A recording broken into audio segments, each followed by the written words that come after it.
mbala elekaki tolobaki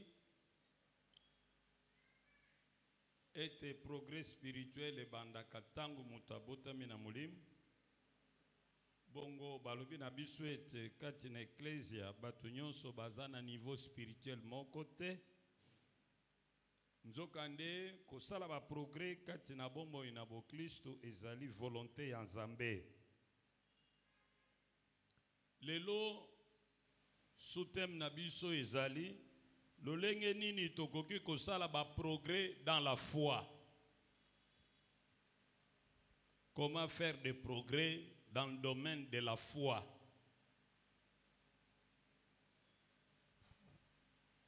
Avant de continuer, nalingi kobenda makanisi na biso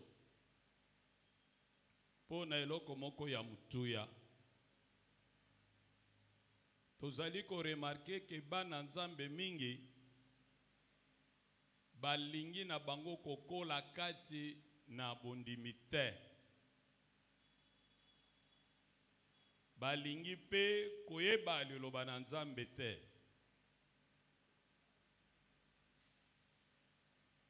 Na ebandeli na kondima na biso toyebaki kokola na kondima po na ba église tozalaki na o baza kobenga ba groupe d'études bibliques. Oyo ezalaki groupe organisé par la Ligue pour la lecture de la Bible. Mundimi nyonso azalaki na Bible na ye, azalaki na lecteur na ye, azalaki na carte ya méditation. Eza ba verset biblique ya kotanga mokolo na mokolo. Bongo awa na ville ya Kinshasa na 1978 tango na ye na Kinshasa ba groupe d'études bibliques o ba bengi ba groupe ya ligue o ezalaki na ba paroisse protestante. Ba responsable na bango tous les jeudis baza oke na maison de la Bible. Kuna nde baza oke ndeko yekola un texte biblique na ba question na ba sous-question. Bongo simanango bango baza ko répercuter yango na ba paroisse na bango. Grâce na mouvement wana ya ligue batu baza okende na ba camp biblique, bazo kende na ba journée de réflexion. Et grâce na mouvement wana batu mingi lelo bazo benga ba pasteur ba bimi na nzela mouvement wana. Sikoyo ezali susuté. Après tu es comme on a un groupe de prière et groupe de prière tango ebandi mama likambo ezalaki vie dans l'esprit, baptême du Saint-Esprit. L'église catholique, bazaki na séminaire il y a 7 semaines, sukana yango bakotia batu maboko na ba groupe de renouveau charismatique po bazwa likabo na molimo. Mais na ba milieu protestant, mouvement mususu yaki, mouvement ya campus pour Christ. Yango pe mouvement wana etiaki accès enseignement. Kunande bakopesa ba fermissement, bakopesa groupe de découverte, mais net biso na groupe oyo pasteur sita za ko animer, baza ko combiner pe ba étude biblique et puis na groupe oyo pasteur sita za ko animer, bazaki pe na habitude une fois par mois compte rendu des livres lus. Motatanga ki livre aleki liboso alobi makamuni na tangaki compte rendu ba lecture personnelle. Conséquence, qu'on a un mouvement na pe balaxi bato importance à évangélisation, importance à disciple, importance à leadership, makambo ebele campus pour Christ azako pesa na niveau ba église. Conséquence abilo komi bale wana ezala Ligue pour la lecture de la Bible, ezala campus pour Christ basali na Nzambe bele o bazo sala papa tele liloba na Nzambe na saine doctrine ba uti na ba creuser wana tolobi malamu amen. Après sekawa toyeko kota na loyenge. Ba groupe ya ligue pour la lecture de la Bible les ali susté. Ceux qui n'a tuni wa nani azana lecteur la Bible. Nani azana calendrier biblique.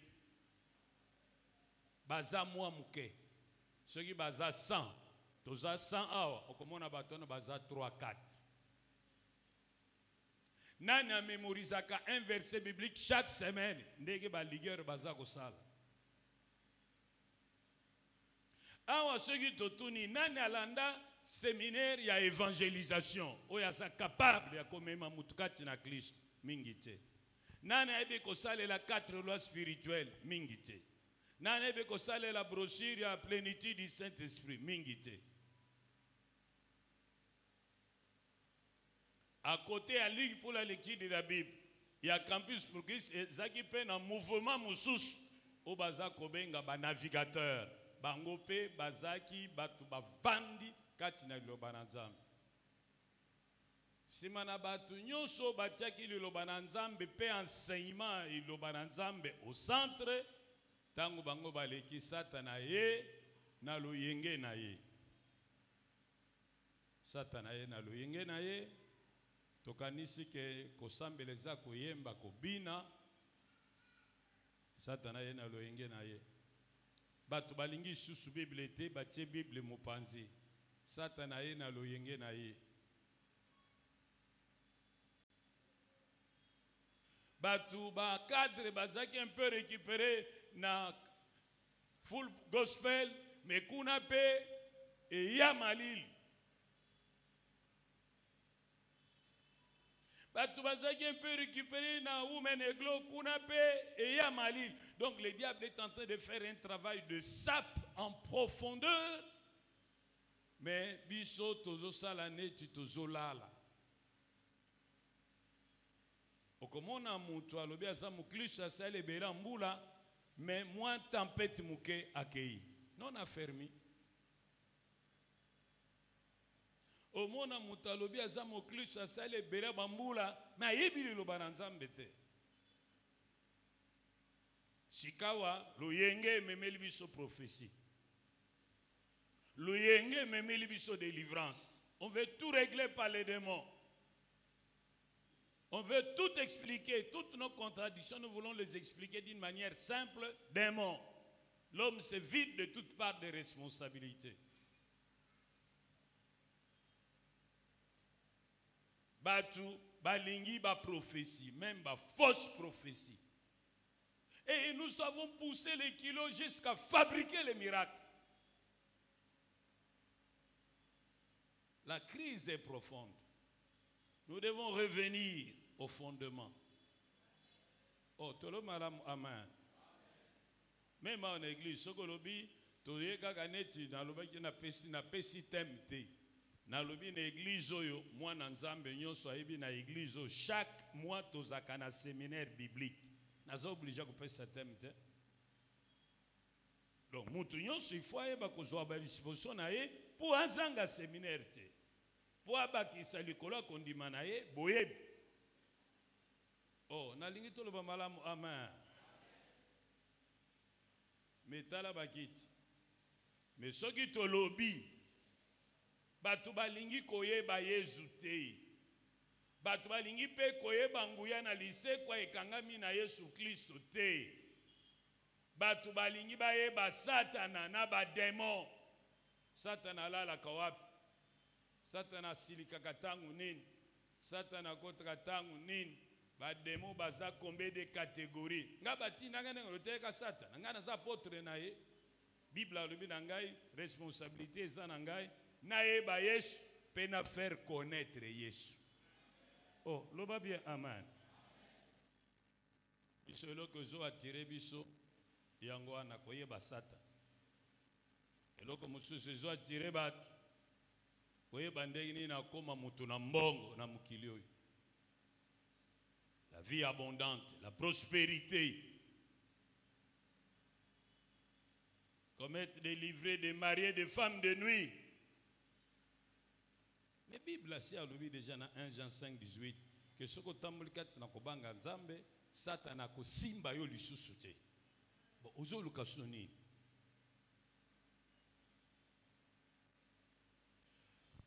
C'est vraiment pénible et c'est triste. Mais nalingi koyebisa yo ndeko na ngai. Na mukanda ya Osée 4 verset 6. Biblia ezoloba na biso Mama Pasteur Tita okomilengela pona kutanga. Osée 4 verset 6. Biblia ezoloba en substance soki yo boyi koyeba nzambe oboyi koyeba liloba na ye nzambe akobwakisa yo. Tangela biso Osée 4 6. Osée 4 6. Mon peuple est détruit parce qu'il lui manque la connaissance. Puisque tu as rejeté la connaissance, je te rejetterai. Batu na ngai baza koboma bango po bazangi boyebi. Lokola oboyi na yo koyeba na kobwakisa yo. Et tu seras dépouillé de mon sacerdoce. Tosoki wana. Sikoyo soki ozongi na ndaku tanga na Romains chapitre 1 verset 28 kino na suka. Kuna balobi na biso danger ya kozanga connaissance. Balobi na biso soki toboyi koyeba solo tokokoma lokola mituka ezangi frein. Tokotambola bo batu ya liboma. Nalingi totanga yo. Mama tanga. Eloko nini ekoya soki batu bazana boyebi na nzambe te, bana boyebi na liloba na nzambe te, bana boyebi na bosolo te. Romains 1 28. Et jusqu'à la fin. Comme ils ne se sont pas souciés de connaître Dieu, Sokana lokola koyeba nzambe zanango souci na bango te, il les a livrés à leur sens réprouvé. nzambe atiki bango na batambola na mayele ya mabe. Pour commettre des choses indignes. Po basala makambo ya mabe esengeli basala te. Étant remplis de toute espèce d'injustice, Bon continuez. Continuez maman. Tanga yo moko na français. de méchanceté, de cupidité, Mhm. de malice, plein d'envie, de meurtre, de querelles, de rises, de malignité, rapporteurs, médisants, impies, arrogants, hautains, fanfarons, ingénieux au mal, rebelles à leurs parents, dépourvus d'intelligence, de loyauté, d'affection naturelle, de miséricorde. Et bien qu'ils connaissent le jugement de Dieu, déclarant dignes de mort ceux qui commettent de telles choses. Non seulement ils les font, mais ils approuvent ceux qui les font. Nalingi natanga. Lokola batu baboyi koto sanzambe, ya tiki bango balanda mayele na bango ya mabe. Yango wana bakoma kosala makambo esengeli kosala mate. Soki mutu aboyi koyeba nzambe pe aboyi kotosa liloba na nzambe, Biblia elobi nzambe. D'ailleurs Alfred Kwani alobi nzambe akosunga bango babunga penza. Ye moko nzambe akosunga bango akotindika bango po babunga penza. Bongo alobi tangu ye moko nzamba kosunga bango pe akotindika bango po babunga penza, wana bakokoma kosala makambo oyo esengeli kosala mate. Bakotonda na mabe ya ndenge nyonso, lokoso, kanda, zuwa.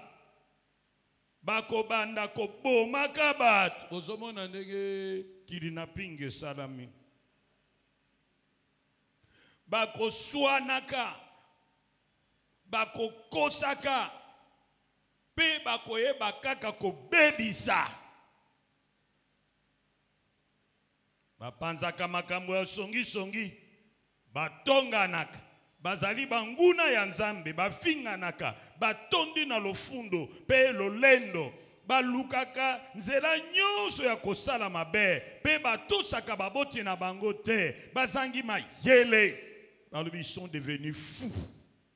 Bazangi mayele, bakomi lokola bizengi, bazali mitema mibale, bazangi bolingo, pe bayokelaka batu mawate, mitema makasi, mitema nekenze.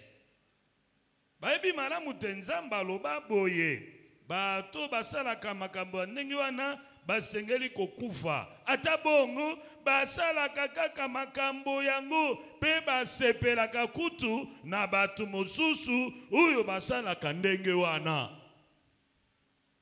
Ezomona makambo yango. Yango nde malgré ba église ese belé, changement ezomona na te. Pour la plupart, bayebi liloba na Nzambe te, la plupart bayebi Nzambe te, la plupart batiaka liloba na Nzambe na misala te.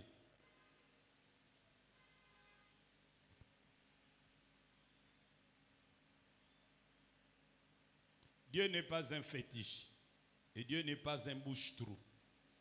Dieu est un Seigneur. Il a besoin que nous puissions le connaître et nous mettre au pas.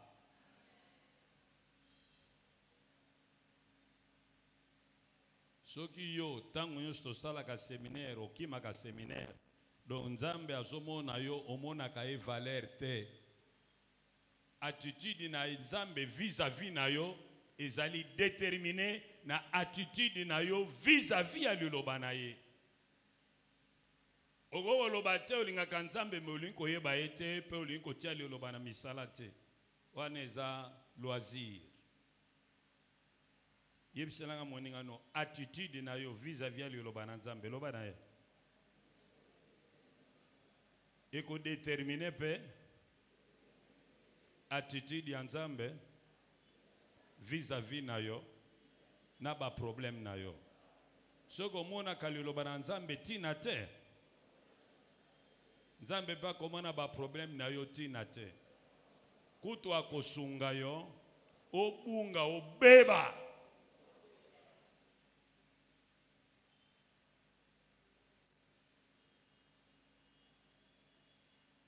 Lelo sous-thème nabiso si manakope c'est importance ya la formation pour toko sala ba progrès. Deuxième jour ya lelo tozoe kola comment faire les progrès dans le domaine de la foi. La vie chrétienne est dynamique, où on progresse, où on va, où on régresse, où on va de l'avant, où on recule. Lorsqu'on a l'impression de stagner, en vérité, on régresse, on recule. Le progrès est essentiel et vital. Lorsqu'un fœtus cesse de croître dans le sein de sa mère, la vie s'arrête et le médecin est obligé de l'avorter pour protéger la vie de la mère. Le progrès est un impératif divin. Dans 1 Timothée 4, verset 15, il est dit que notre progrès doit être évident aux yeux de tous. Le progrès est tellement important que Dieu y a pourvu en envoyant ses serviteurs dont nous parle l'apôtre Paul dans Ephésiens 4, verset 11 à 14. Un des domaines dans lequel il nous faut faire des progrès, c'est le domaine de la foi. Mais qu'est-ce que la foi? Quelle est l'importance de la foi dans la vie d'un chrétien? Comment se manifeste la foi? Et comment progresser dans la foi? Voilà le plan de notre partage de ce soir. Balinga minangai, bomoyi na moklis eza bomoyi oyo ezali dynamique eza en mouvement. Ou bien oke liboso, ou bien ozongi sima. Soki yo moni on dirait ozosala sur place, en réalité ozozonga sima. Soki progrès ezate, ou amorcer panti ya kufa. Lokola mama soki azuize abandokene na consultation prénatale bako mesurer ndenge nini fœtus ezokokola. Soki fœtus to liki na yo nezokola bien te etelemi a nombre ba centimètres et bakisami te balobi babengaka yango na baminganga arrêt de grossesse. Baminganga balobi soki arrêt de grossesse ye wana eza elembo kolakisa ete bomoi eza lisusu te mwana asili kokufa. Bongo mama akoko continue kobomba mwana wana na libumu na ye te sino ye pe akokufa. Yango nde minganga basala ko babengaka curettage babimisi mwana wana pona kobatela bomoi na mama. Balinga mina ngai likambo ya kokende liboso ya kokola kati na kondima pe na ba domaine mosusu si spirituel otokolobela tutolo ya séminaire oyo eza likambo moko ya mutuya yango ne na 1 Timothée 4 verset 15 apôtre Paul alobi tika ete lolenge na biso ya kokola ba progrès na biso ba amélioration ba avancement totogolo kobenga la croissance qualitative na biso pe eyebana na batu nyonso bazingi biso tikete batu nyonso bazingi biso tango batali bamona ete toza lisusu bana te tokoli kati na kondima.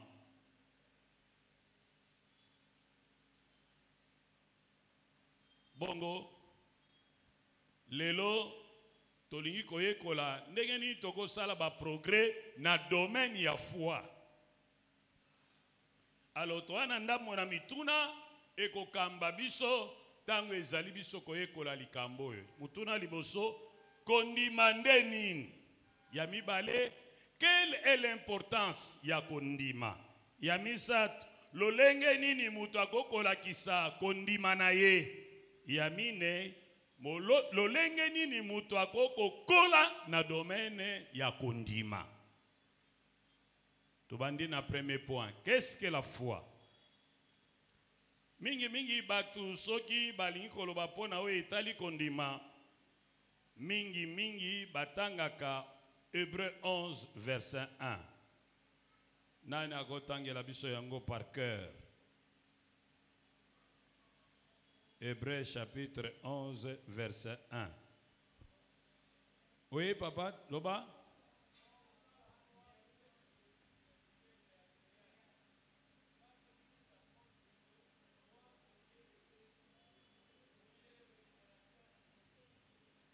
Verset 1 ngana lobi. Yoka. Soki moto azali na bondimi asi azwi eloko oyo atelaka motema. Ayebi makambo emonanaka na miso te. Na français balobi nini? Or la foi est une ferme assurance des choses qu'on espère, une démonstration de celles qu'on ne voit pas. Yoka. Kati na kondima makambo mutuya eza na kati. Assurance, espérance et démonstration. Awa bazopesa otoro benga une définition descriptive ya foi. Balinga minangai. Ce concept d'une richesse inestimable. Il signifie à la fois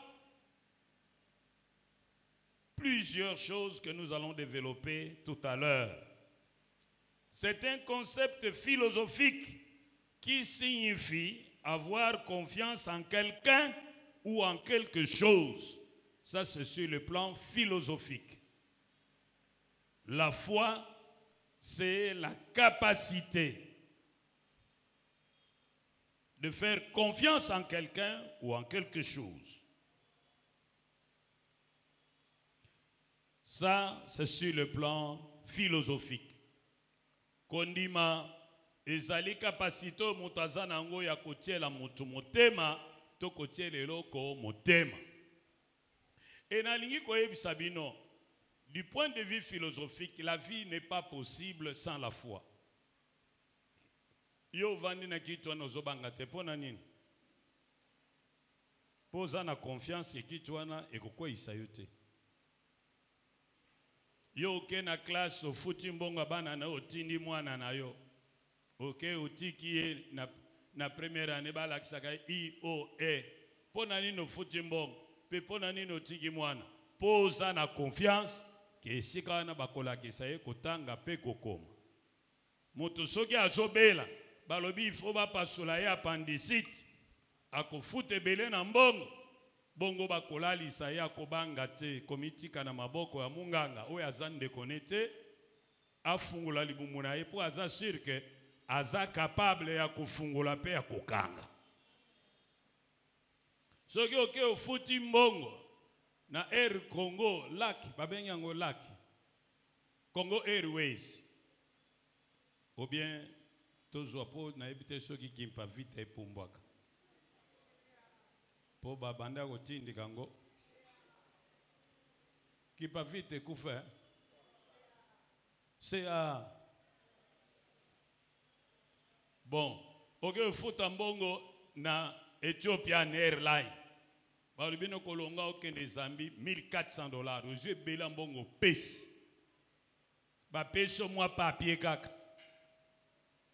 Après jour balobaka osala na aéroport na 8h yo pe oke na 8h oke na mulongo ti o matin elo kongo wana babengaka avion ovandi okangi ceinture ozozela bo ozana nini ozana confiance ke lokola na koti na vandi awa tokoma Belgique tokoma Zambie.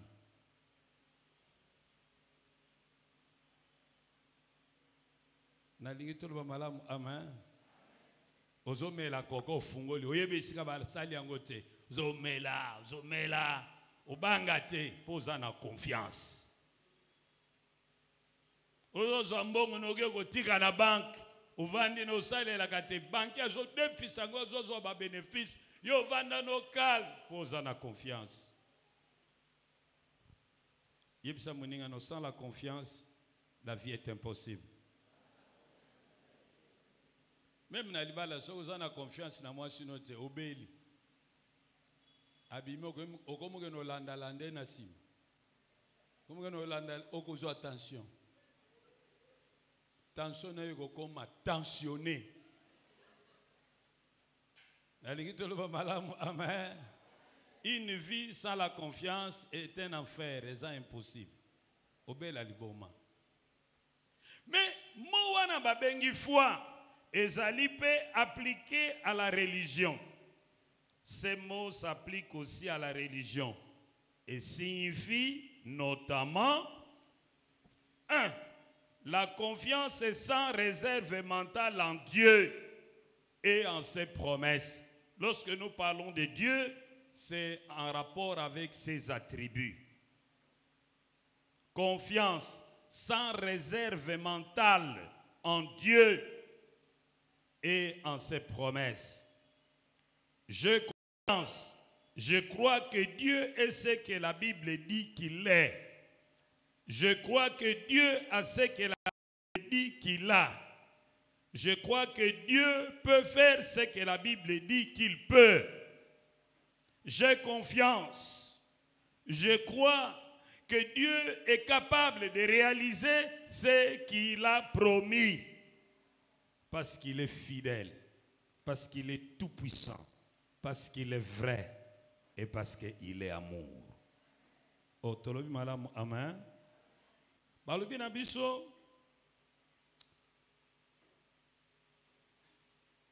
Kondima. Elinkolo bape na sika tozoloba dans la vie chrétienne. Ezali koeba kotiela nzambe confiance sans kobanga, sans kodouter, sans précaution. Kotiela ye confiance totale que nzambe azali oyo ye azali, que nzambe akoki kosala oyo Biblia alobi ke yazana makoki ya kosala. Que nzambe azali na biloko oyo Biblia alobi to makoki oyo Biblia alobi ete azali na yango. que Nzambe azali capable ya ko réaliser oyo alaki biso. Na mukanda ya Hébreux chapitre 11 verset 11, Bible lobi, c'est par la foi que Sarah elle-même, malgré son âge avancé, fut rendue capable d'avoir une postérité, parce qu'elle crut à la fidélité de celui qui avait fait la promesse. Dans Hébreux 11, verset 19, Bible a lobby, que la foi, c'est croire que Dieu est puissant et capable de changer l'impossible en possible. Balobi na biso, Sarah zalaki mubange. Normalement, akokaki kobota te. Mais lokola ndimaki, Nzambe a rendre ye capable ya kobota. Oh, loba malam amen. Po atiela ki Nzambe mutema. Po natina yango, Dieu l'a rendu capable de procréer. Ce qui était en principe impossible. Plus loin, balobi na biso, dans Hébreux 11, tangela biso et maman, verset 19. Hébreux 11, 19. Il pensait que Dieu est puissant, même pour ressusciter les morts. Aussi, les recouvra-t-il par une sorte de résurrection. Balobi na Abraham, zwa mwana na yo, yaka pesanga ye mbeka. Bible alobi na biso, Abraham a hésité kite. Abraham andimaki kopesa mwana na ye mbeka. Po azalaki convaincu que Nzambe aza capable ya kosekwisa mwana wana ata soki a sacrifié. Et c'est impossible. Pour Abraham alobaki, ce n'est pas impossible que Nzamba sekwisa mwana nanga ata soki na sacrifié. Et puis, effectivement, il a recouvré son enfant comme dans une sorte de résurrection parce qu'il avait déjà tué. Mais Dieu a retenu sa main et en sa place, à la place de l'enfant, il a vu la bête qui devait être sacrifiée. Balinga Milangai, Mouto Azana Kondima, il prend Dieu au mot. Et il agit en conséquence. La foi, d'après ce que nous venons de voir au premier point, c'est prendre Dieu au mot et agir en conséquence. Parce qu'on croit que Dieu est capable de faire tout ce qu'il dit. Oh, Nazozongela. La foi, c'est prendre Dieu au mot et agir en conséquence. Parce que nous croyons que Dieu est capable de faire tout ce qu'il dit. Même si humainement parlant, c'est impossible. Voilà la définition de foot.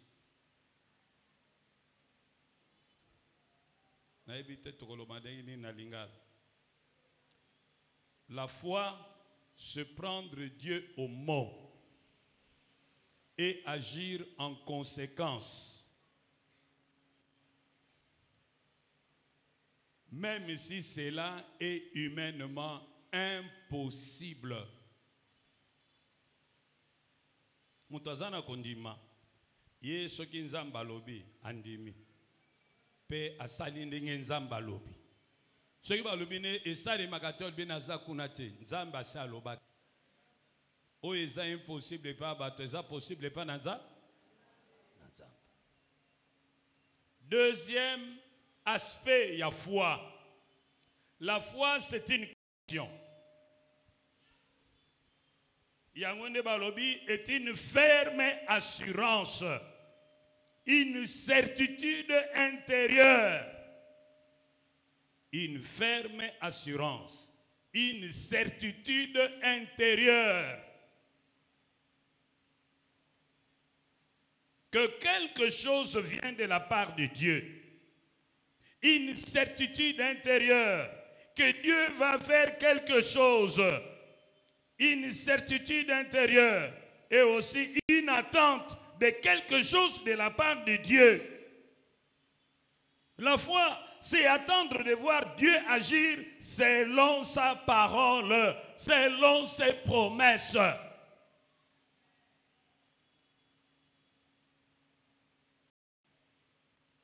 La foi est une ferme assurance des choses qu'on espère. Donc, nous avons une dimension et attente, et une espérance et attente. Quand on parle de l'espérance, il y a la dimension de l'attente. On attend l'irruption du pas encore. Alors, nous avons dit, mutu azana konima, azali mutu oyo, azali convaincu, azali assuré que Nzambe akosala quelque chose, kolanda bilaka na ye, pe azozelelo kwango oyo Nzambe akosala.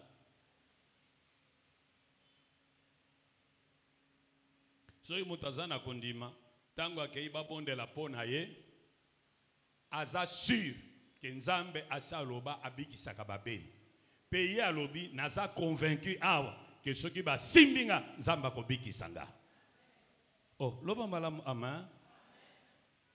Mais soki ayeka kalobi asimba kaka po baloba soki moto akomi malade akomi zoba atia kaka.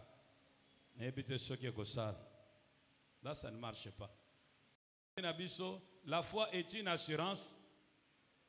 C'est une assurance des choses qu'on espère. Ferme assurance. Tango zotanga Bible, chaque mot est un poids na yango. La foi est une ferme assurance. Donc, osana conviction, osana certitude, oeza siki telemingui, mutomoko jako ningiso nango. Oza convaincu que oyo Nzamba lobako sala yango. Mais non seulement oza convaincu, ozo zela yango. Oyebi ke zana nzela ezo ya kalate na kosimbango. C'est là la foi.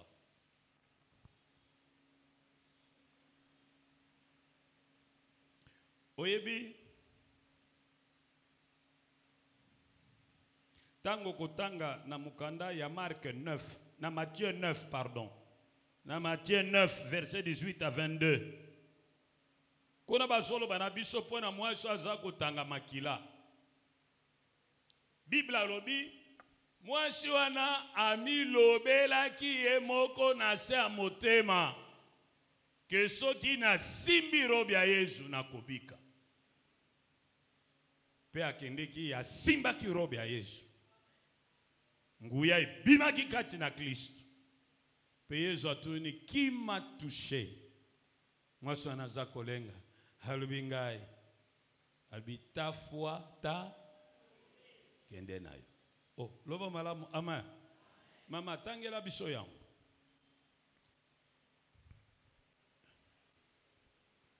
Yo fungola Bible na yo. Lobi na kotelema na poto soko ye na Bible te na kozongisa epa na bino.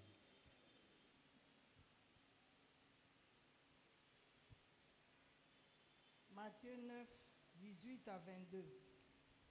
Tandis qu'il adressait ces paroles, voici un chef arriva, se prosterna devant lui et dit, « Ma fille est morte il y a un instant, mais viens, impose-lui les mains et elle vivra. » Jésus s'éleva et le suivit avec ses disciples. Et voici une femme atteinte d'une perte de sang depuis 12 ans, s'approcha par derrière et toucha les bords de son vêtement. Car elle se disait en elle-même, si je puis seulement toucher son vêtement, je serai guérie.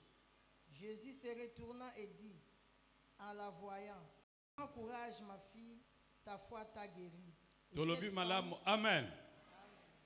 Prends courage ma fille, ta foi t'a guérie. Balobi na biso na texte na tanga ngona bokebi. Tozana batumi bale ba réussir na test ta foi.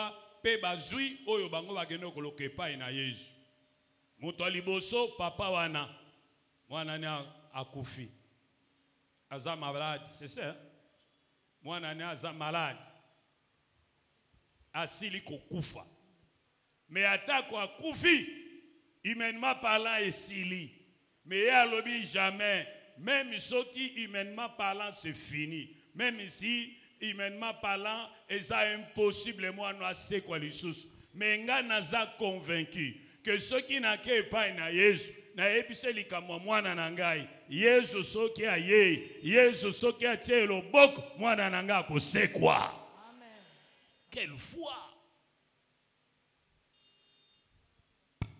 Bongo bapesi biso suka ya mwaso atangi makila abika pona yango te mwaso alobi na mutema na ye ke soki na keipa na Yesu na simbi kaka songa elamba na ye maladi ekosila afofile amoni Yesu azoleka leo njoleo pa ezaki tiko tak akauka. Oh loba malamu ama na bakusha tiake kauka ekomi moto kauka. Oh loba malamu amen mbala moko akomi à l'aise.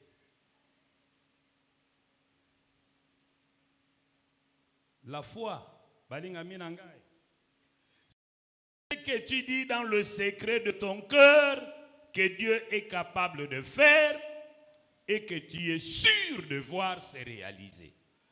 Deuxième définition. D'après la femme et cet homme, d'après Matthieu 9, 18 à 22, bon noter définition yanga René Fouti. La foi, c'est ce que tu dis dans le secret de ton cœur que Dieu est capable de faire et que tu es sûr de voir. Likambo zolo banasa motema na yo. Oyo mutu ayebi te. Me oyo zolo bana motema na yo pona nzambe oyo azali capable ya kosala pe ozali kozela yango esalema yango na ndeko ndima. Oh, nalingi toloba malamu amen. Je reprends. La foi, c'est ce que tu dis dans le secret de ton cœur que Dieu est capable de faire. C'est ce que tu dis dans le secret de ton cœur que Dieu est capable de faire et que tu es sûr de voir. Moi, je suis lobaki na secret mutema na ye. Soki na simbi Yesu na kobika. Pe akei a simbi Yesu attendant la guérison et pe s'améliorer. Oh, loba malamu amen. Na pesi exemple ya papa moko azaki aveugle na Zimbabwe. Bongo baza kolanda campagne ya Renard Bonk.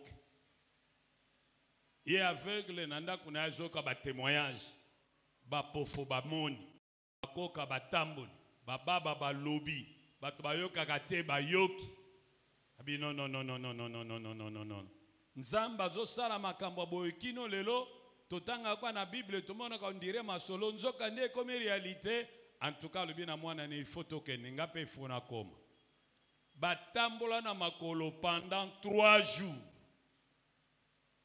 Ceux qui batamboli balembi bakomi na mboko na balali mokolo elandi ainsi de suite. Tango bake kokoma campagne esili. Renard Bonke asi azongi esika za kolala. Bato batikala ki wana ka ba musicien na ba technicien bazokanga ba matériel. Ye papa na tango akomi atuni. Boni campagne ebande nanu te oh papa campagne esili Renard Bonke kutu asi azongi. Ya lubi place ango nzamba zobikisela batonde awa ezaki awa me Renard asi akei biso toza ba technicien ba musicien bité ngai fona mona lelo nazana besoin Renard te naibi ke nzamba zali awa. Oh loba malamu ama alobi na bango bobondela pona nga na yaki aveugle fona zonga na zomona Ba musicien ba bende mon cher. Fallait toke na biso tala moto. A aussi misa batu bera. Kala kala ole lutoka nga toke ndi tiba via boy. Papa na lobi boko bonde la ponanga. Nzambo ya pona ke siko po abiki sabat. Lelo akobiki sanga. Azaki tellement bamba ke na ba musicien, na ba technicien, ba tiena katikati ba simba ni maboko, ba bandi ko bonde. Azo bonde la naza sir ke foi na bango ezaki mélanger na ba doute, mais zaka ka foi. Bazo bonde, bazo bonde, bazo bonde. Afungeli mo misti panga zaka ka emiso kokufa. Balingi batika le bi bonde la lisusu. Bazo bonde, balingi batika le bi more again. Moi batika ezate, bazo bonde, bakambala moko tatwa na gangi. Namoni siko bango bafungoli bisu, balingi suko kata te, bazo bonde la, sino miso kanga malisusu. Nalingi tolo malamu amen. Aveugle wana azaki convaincu que soko komi na place wana nzambe akobikisa ye. Petango bazobonde azaki sûr que quelque chose va se réaliser.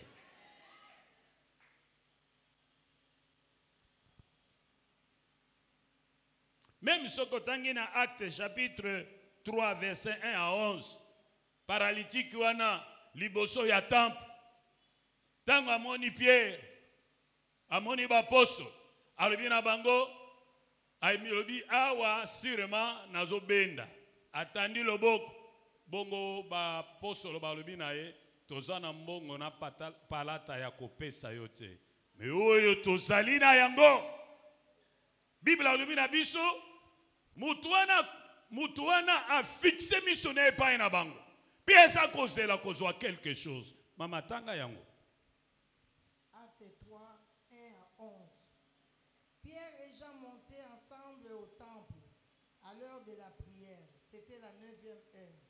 Il y avait un homme boiteux de naissance, qu'on portait et qu'on plaçait tous les jours à la porte du temple appelé la Belle, pour qu'il demandât l'aumône à ceux qui entraient dans le temple. Cet homme, voyant Pierre et Jean qui allaient y entrer, leur demanda l'aumône. Pierre, de même que Jean, fixa les yeux sur lui et dit, « Regarde-nous. » Et il les regardait attentivement, s'attendant à recevoir de quelque chose. Stop! Talabiso, Bible a lobby. Yépe a banduko talabango attentivement, s'attendant à recevoir quelque chose. Azaki sûr que le colazo talabango a kozwa quelque chose. Siko Pierre na Jean balobi bisote ba détourner regard na ye, ba fixer ngo epai na Yesu. Pe azwa keloko azaki nango besoin. Batu mingi balobaka bazana kondima, mais baza kondima na modelo te.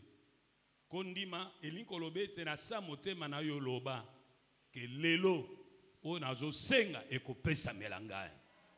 Pe zala sur ya kozela komona ya yango.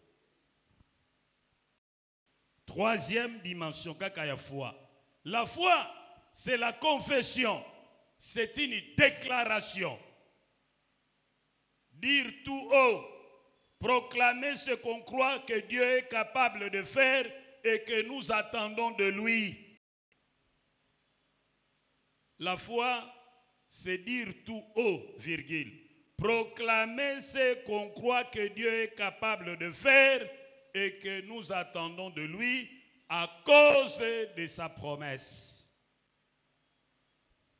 Je reprends. Dire tout haut ou encore proclamer ce qu'on croit que Dieu est capable de faire et que nous attendons de lui selon sa promesse. Il faut que ce que nous disons dans le cœur corresponde à ce que nous proclamons par la bouche pour parler de la foi. Il faut que ce que nous disons à propos de Dieu dans le cœur corresponde à ce que nous proclamons par la bouche pour parler de la foi. Tangela biso Romains 10, verset 9 à 10.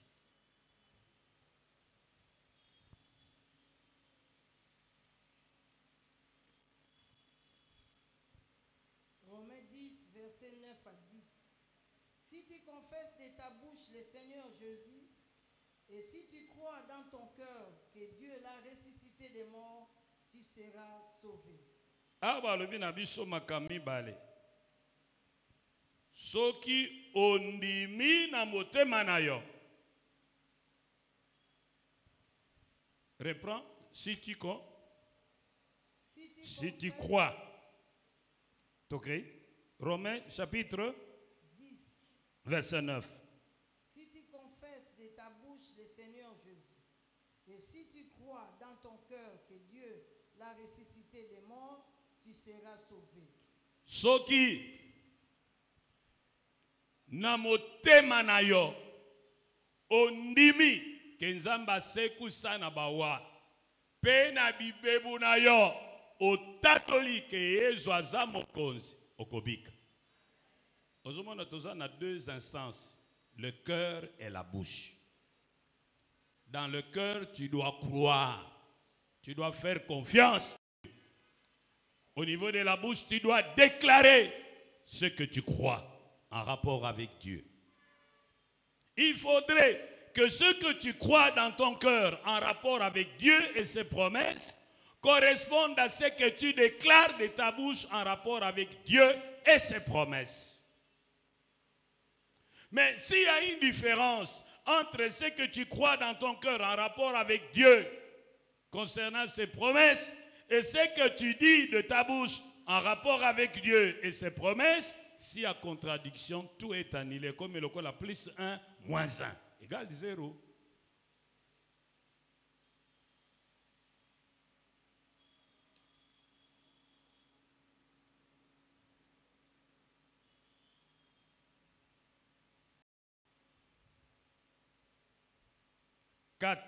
Quatrième dimension. Ozomona awa na point 3 na lingina beta 7 koloba. La puissance de la proclamation dans l'exercice de notre foi. Yawa lobi na kosala ndenge bolobi na matoi na ngai. Po Nzambe asala aza na besoin nini? Ayo kanini? Déclaration na biso. Tango balobi Nzambe akosala ndenge tolobi na matoi na ye, bakomi yango na livre nini?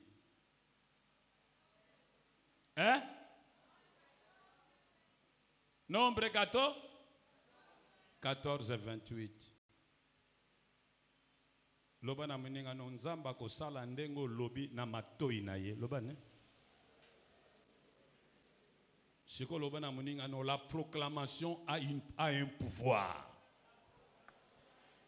Tango ozo proclamer, ozo déclencher makambo ebele.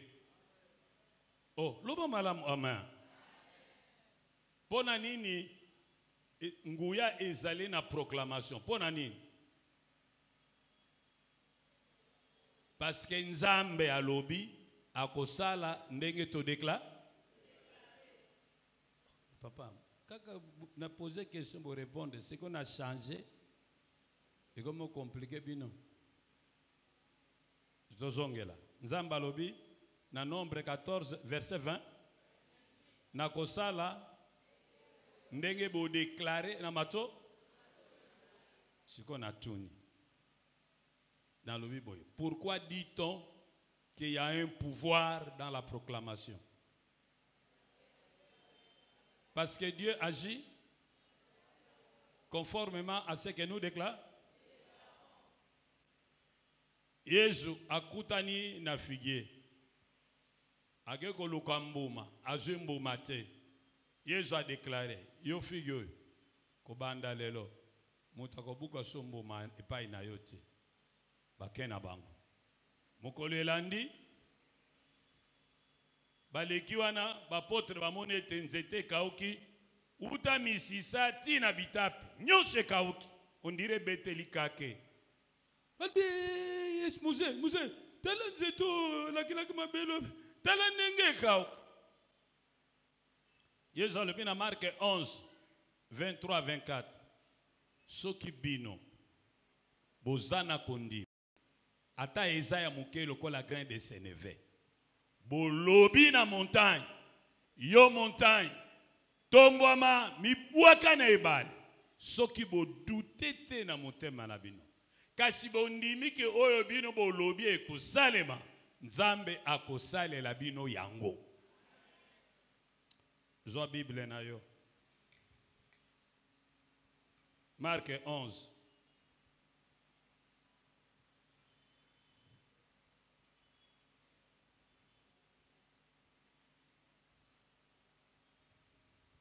Verset 23-24. Marc 11, 23-24.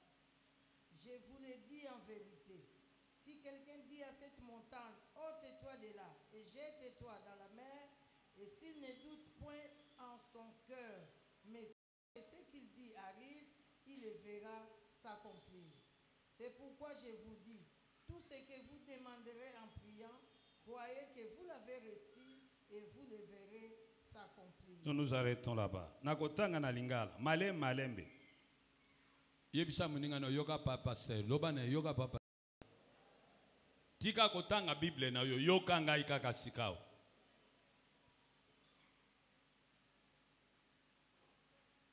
Na lobi na bino ya solo. Soki moto alobi na ngomba oyo. Longo wana kende komibwaka nebali. Pe soki atie tembete kasi andimi na motema moko te kosalema ndenge alobi Nzambe akosala yango pona ye. Nani akosala yango pona ye?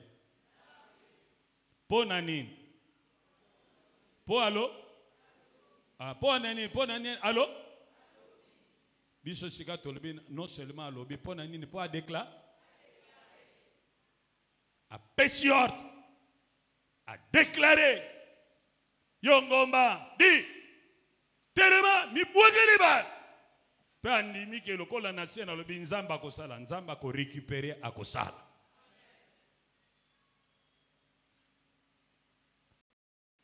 Il faut que tu proclames pour que tu reçoives. Il faut que tu fasses des proclamations de foi pour que quelque chose change dans ta vie. Balobi, soki alobi yango, conditioni ni ponzamba sala. Awa da prétexte, po yelongwa, pe montagne kende ne bal. Nani akolongo la montagne po kende ne bal. Nani akolongo lango? Nzambe muta kolongo lango. Mais conditioni ni ponzamba longola. Montagne wana abwaka ngone ebale. Condition ezani d'après texte de oil. Il faut au déclarer. Mais il y a condition mususu peza wana. O doutete na motem. Condition eza combien? Il y a liboso nini? Déclarer pesa ordre. Et puis ami balé. Ndima na motema na yoke. O na lobi ezo salema. Na tuni soki muto a proclamé. Mais a douté na motema na nzamba ko sala. Bon soki muto andimi na motema na ke nzamba ko kolongola montagne, mais a boyine ko déclarer. Montagne ko longwa. Il faut tolo. Très important. Il faut les deux. Tu dois croire et tu dois déclarer. Tu dois déclarer, tu dois croire. Alors Dieu va s'occuper de la suite. Ah oui, Zakaso Balobi, si tu déclarer, mon ta déclarer ga muke. Mais ce que le bengana demo. Longwa mpanze sino ko zoalikof. Mais abalobi na biso ezana makambo et tellement na ba vie na biso lokola ba montagne. Oyo toza incapable de déplacer. Yesu alobi yana ngo compliqué te. Ezaka koza senga makambo mibale. Tatola ndima ke nzamba zo kokisa. Nazoka te tatola ndima ke nzamba zo. Proclame et crois que Dieu va réaliser ce que tu as déclaré. La foi, c'est le fait de proclamer des choses dont nous avons la certitude que Dieu va le réaliser.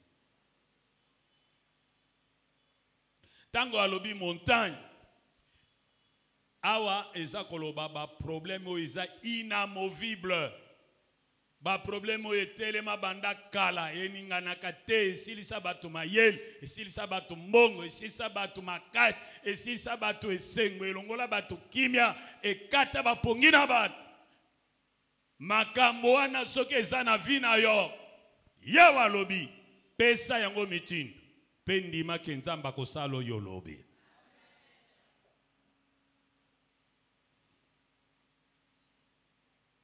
Quatrième dimension ya foi. Hein? Oh papa. Ce qui cinquième et pas na yo tiaka cinquième, menga ya wana ebi eza quatrième. Première dimension, confiance et sans réserve mentale en Dieu et en ses promesses.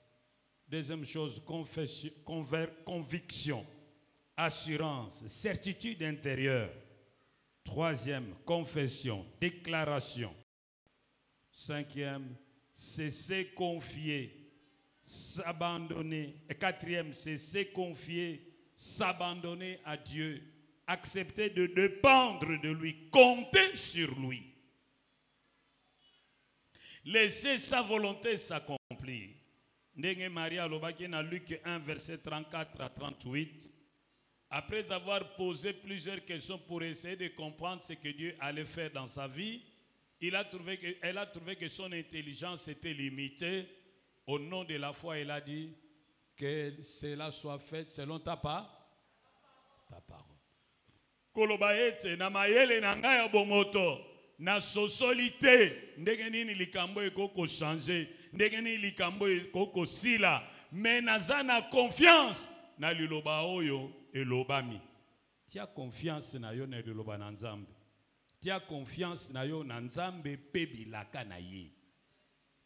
La foi, c'est placer notre confiance en Dieu et en ses promesses. La foi est promissoire. La foi, elle est promissoire. Elle est fondée nécessairement sur la promesse. Et à la foi s'attache une espérance. Celui qui croit s'attend toujours à recevoir quelque chose de la part de Dieu. Ce que la foi et l'espérance ont en commun, c'est la promesse. L'espérance et la foi sont promissoires. Elles sont fondées sur la promesse.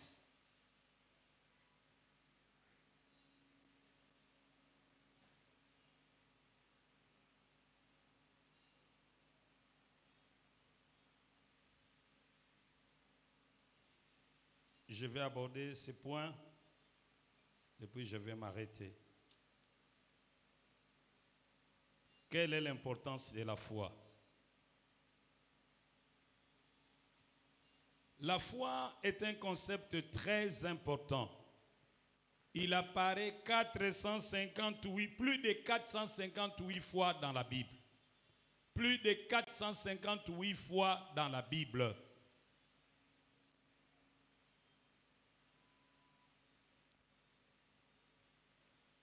Kondima ezali kamomoko ya mutuya yango nde bazozongela ngo tango nyonso na Biblia. Awa bato na maere balobi ete kondima ezali kozonga plus de 458 fois katikati na Biblia. Pona nini yango ezali important? Na kopesa 6 raisons pe tokozwa tango akobonde. Première raison, po ete na nzela na yango nde tozwi lobiko. Mutu po abika, il faut le kanao babengaka conversion. Na kati ya conversion, tozana makambo mibale. Likambo liboso babengi repentance au sali demi-tour. Otiki masumu. Et puis ozongi epa na Nzambe. Yango ne babengi la foi. Tango nazotambola boye nazoke nzela mabe bateinga tika fute tika masume bomage na telemi.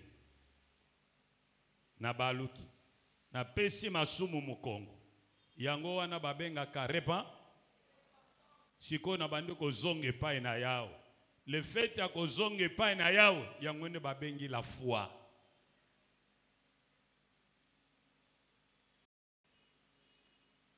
Soki muto asali repentance asali demi-tour mais aboyi ne kozonga epai na Nzambe est-ce kabiki po abika ifo asala nini fo zonga epai na yao kozonga epai na yao yango nde tobengi nini la foi. Oh lobo malamu amen siko na zotuna repentance plus foi égale quoi égale conversion. Repentance plus foi égale nouvelle naissance.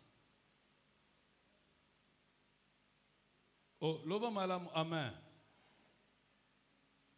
Bible lobi na biso.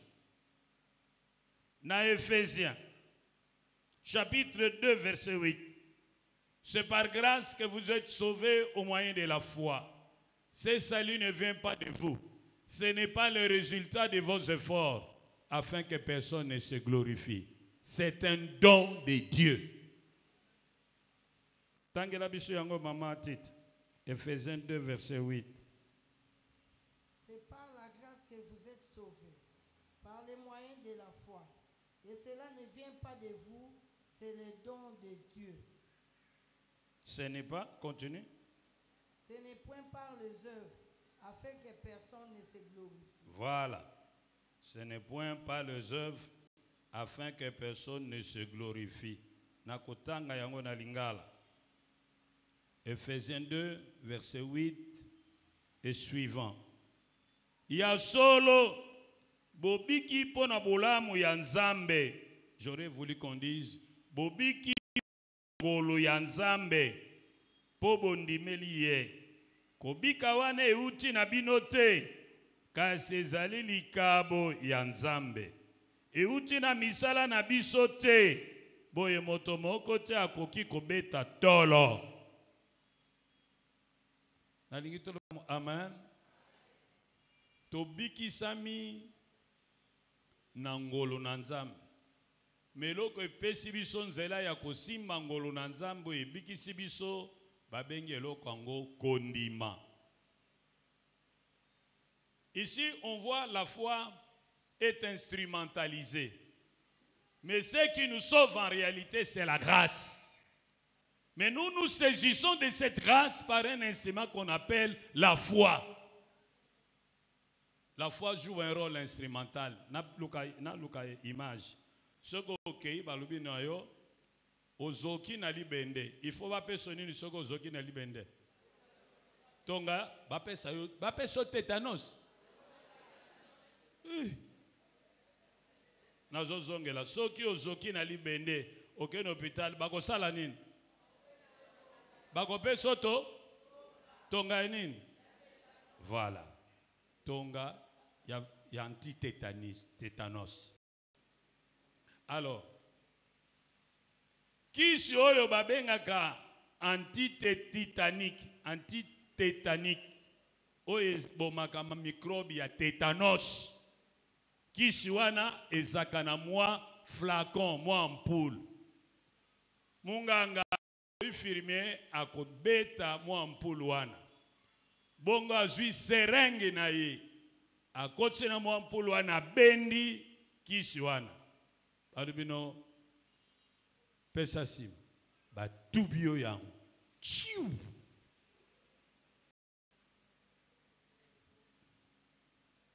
Naliboko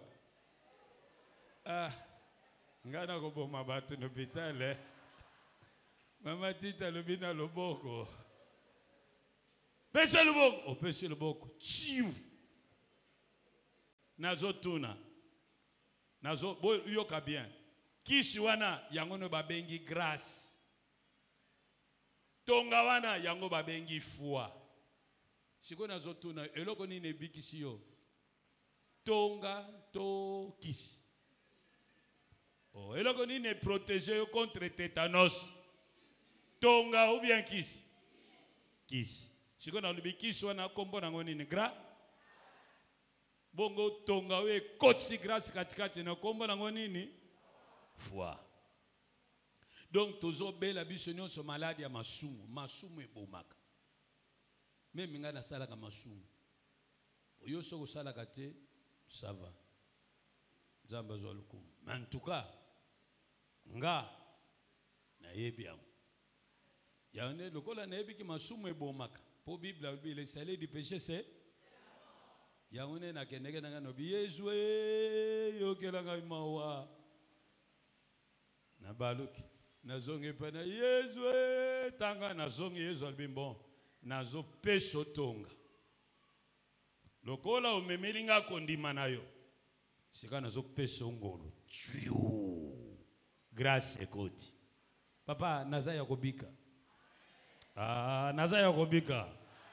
J'ai l'assurance de mon salut par la présence du Seigneur Jésus. Son sang du péché m'a racheté. Je suis comblé de son amour. C'est mon histoire, c'est là mon chant. Louez mon sauveur le jour durant. C'est mon histoire, c'est là mon chant. Louez mon sauveur à chaque instant. Tout le bien, madame. Amen. Obikite po lemba okena boîte de nuit. Obiki po mokolomoko osalaka repentance pe ondimaka bongo en contrepartie Yesu atuba yo tonga ya gra. Obikite po pesa moko na zone pe osombelanga ba sapato. Te. Obiki po mokolomoko osalaka repentance otiaka kondima kati na Kristo. Pe Kristo tuba yo tonga ya grâce. Lokola si a tuba yo tonga ya grâce. Microbe masumu eko kome emoso na li felote. Oh, loba malamu ama.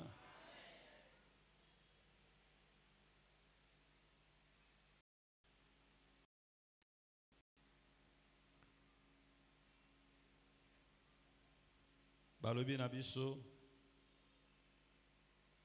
dans Jean 1:12, car c'est pas à tous ceux qui l'ont reçu, à ceux qui croient en son nom, elle a donné le pouvoir de devenir un. Dans Acte 16:31 à l'obi, crois au Seigneur Jésus, tu seras sauvé, toi et ta. Dans 1 Jean 5:12 à 13 à l'obi, Dieu nous a donné la vie éternelle et cette vie à son Fils. C'est lui qui a le Fils à. C'est lui qui n'a pas le Fils de Dieu, non? Je vous ai écrit ces choses afin que vous sachiez que vous avez la vie éternelle. Vous qui croyez au nom du Fils de Dieu. Tolobi madame, amen. La foi est très importante parce que c'est par elle que nous devenons agréables à Dieu. C'est par elle que nous devenons agréables à Dieu. Hébreux 11, verset 6. Mutu mokote akoko sepilisa nzambe soki aza na kondima te. Tango nzamba amoni kondima katikati na yo basolo mabe nyonso masumu na yo akoyoka musu te.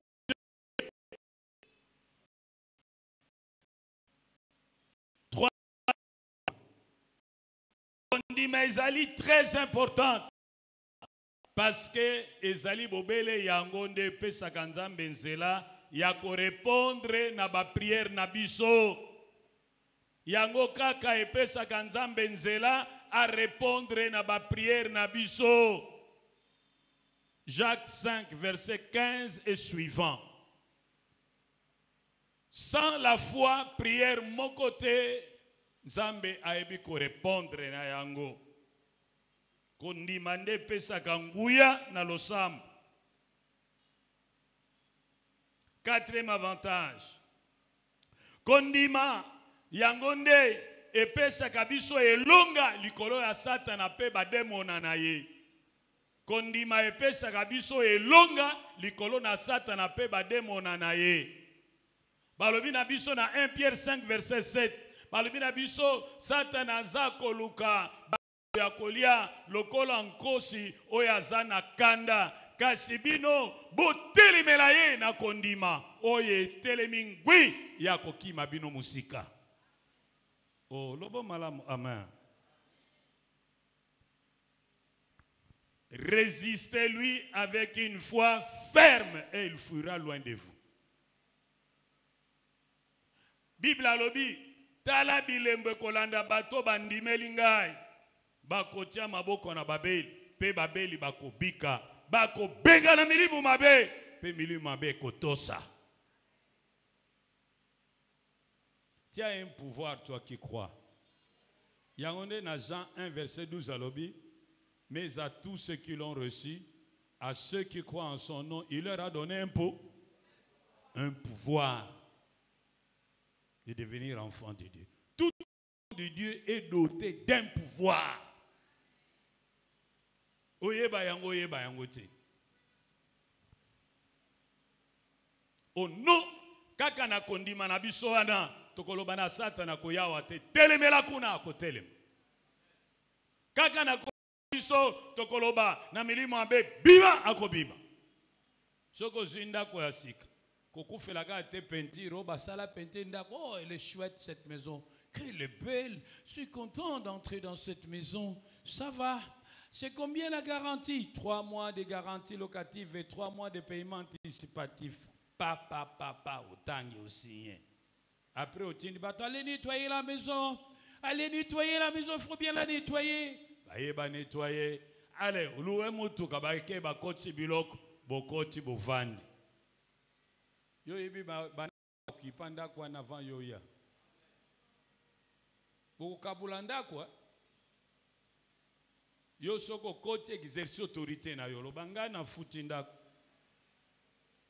Soki ezaki na ba occupant avant nandako dehors. Oh, loba malamu amen. Ndako nga mutu na futi na kukabula ndako na mutu mususu te. Bino bato bozali milimbo zale bo ute pa kolonda bota na ba locataire ba yaka avant bota na ba mason batonga ndako oyo bato mususu babebisaka bandako eza bato batonga yango. Ozui mason ya ndoki ava asala fondation azui makaso afuli a consacrer ndako wana na bemilimu na ye. Aujourd'hui, électricien, avant bête, à sali cérémonie. Mais à consacrer un peu na démon. C'est pourquoi yo tango koti loba, oyo nyon so zali occupant indésiré. Babengo molimo, babengo elombe, babenga yo sirène, babenga yo ndoki, babenga yo makok, babengo na kombo nini. Lelo na zolo banabino, ngai na luenda koyo. Na pesa kimbongo na ngai ute pa na bino te. Ce qui fait que na ko kabolanda ko na milimu mosuste na pesi bino mitindu sika abo na kombo na Yesu oya yaki pona kobebisa misala na Satana dehors. Oh loba malamu amen. Baba yer mosusu batiaka mitambu na bandako na bango bokoti 4 bokobima 3 fomo ko alongo yo bo désactiver na ba mitambu na ba hotel na maloba baloba na ba cérémonie basala ou baby sangonyos ou proclamer nouveau règne. Ozalia. Ah Ozalia. Ozomon na Lyon. Balobi na biso. La foi ezali pe une arme défensive. Babenyango le bouclier de la foi. Pona ko barrer ba flèche enflammée à diable. Mais ali non seulement poto barrer ba flèche enflammée à diable, mais ali pe poto limiter champ d'action ya diable. To lo bane ko lekawa te sukawana. Ba chasseur ba lobi na biso lion. Ba koko zala lion mi balete na zamba. Foka ka lion moko. Tangu na lobi lion.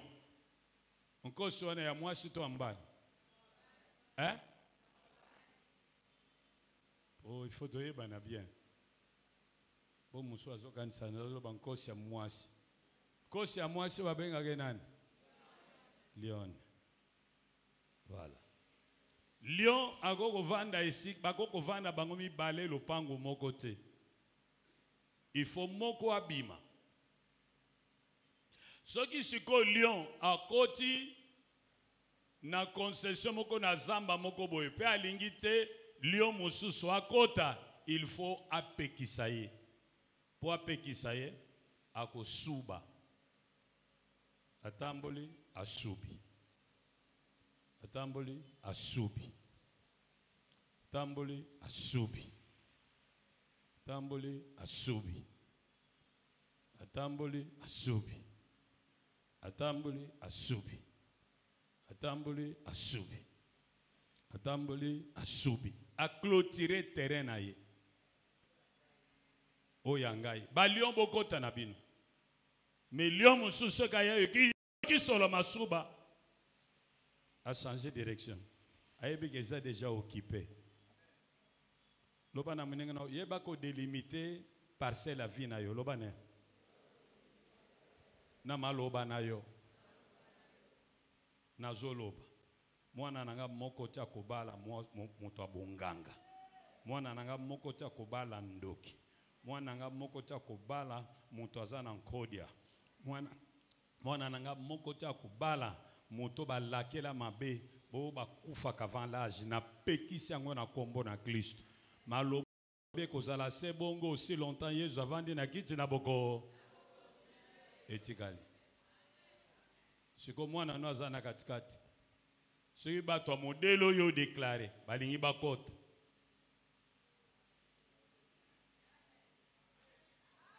Oh, loba malamu amen. Mwana nanga moko te bako dominer ye. Bako zoe na kisi, bako zoe na mpungu.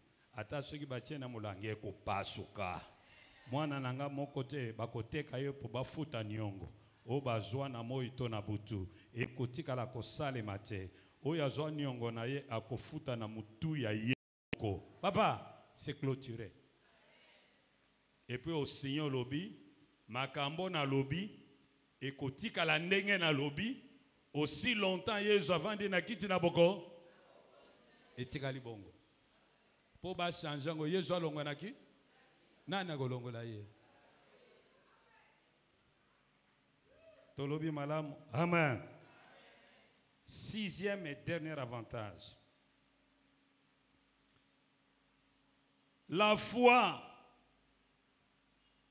est ensemble avec l'espérance notre ancre qui nous garde attachés à Christ malgré les tempêtes de la vie.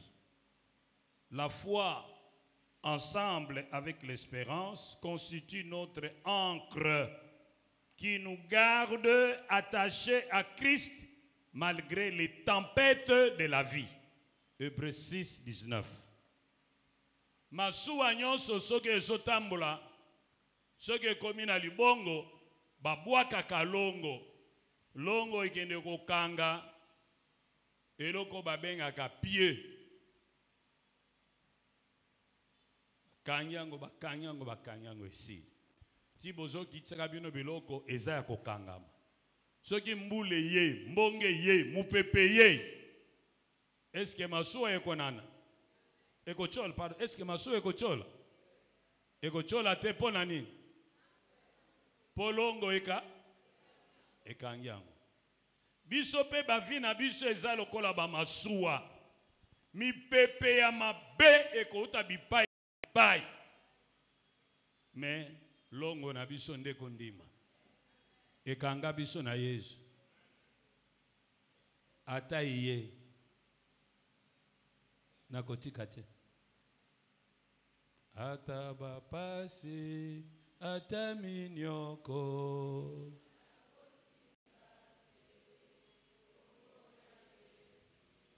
Ata maladi, esimbi nzoto. Kombo na Yesu esengo ya motema. Mosusu na miyaya Kombo na Yesu esengo ya motema Jésus. Emba mosusu nani Jésus. Tolobi, amen. Voilà. Soki muntu alobi andima Yesu. Nzambe na volonté permissive na ye akoko permettre mi pepe beta ye. Mais ka soko ndima na ye etelemi ngwi ekangi Yesu. Na bilaka na ye. Tangu bato balubi esili ambalo akotika. Mona lokola dessin animé azana ye. Oh, loba malamu amen. Nazoka te loba malamu amen. Kanga longo. Na pasteur te. Kasi na Yesu pe bila. Kanga longo. Na prophète te. Kasi na Yesu pe bila. Kanga longo. Kondi manwe ninga natamuke. Atangai moko nalapinda atangai moko nakola nalapinda. Bozomona eza pona kondima ke Abednego, Meshach et Shadrach tangu roi lobi na bango lokola ngai na lobi boye bokofuka melaka kekeko na ngai soki boboyi kofuka melango na kobwaka bino na foloni na moy na moto bango balobi o roi biso toyebi ke Nzambe aza capable ya kobikisa biso na maboko na yo pe na moto kasi ata soki aboyi na ye tokofuka mela yo te. Oh, loba malamu amen. Bozomona longo na bango ekangami na Nzambe bazaki na confiance. Me balobi ata soki Nzambe na souveraineté na ye aboyi na ekobikisa biso biso tokofukama te.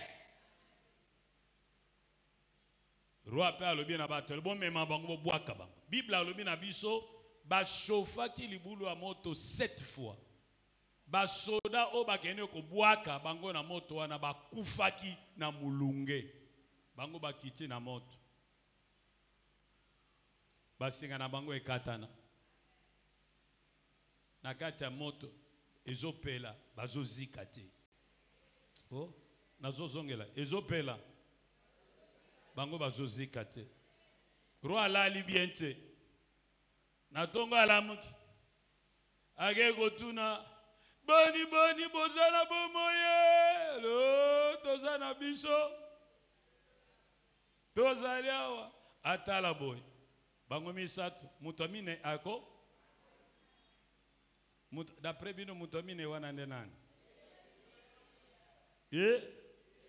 nazoka yote là dans les flammes Jésus était présent. Et les flammes étaient incapables de les consumer.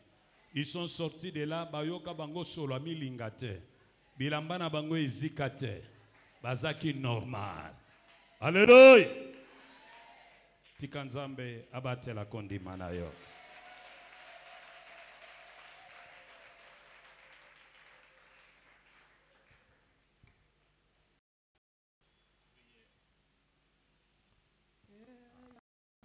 Kembisanga na kondima masi ya Nzambe na nguya kembisanga na kondima Yesu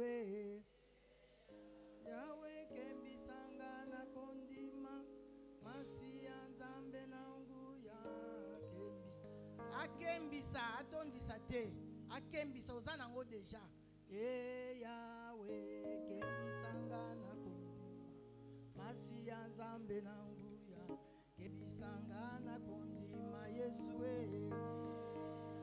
akembisa po alobi soko za na foi ata moke lokola grain na seneve soko pesi mitindo na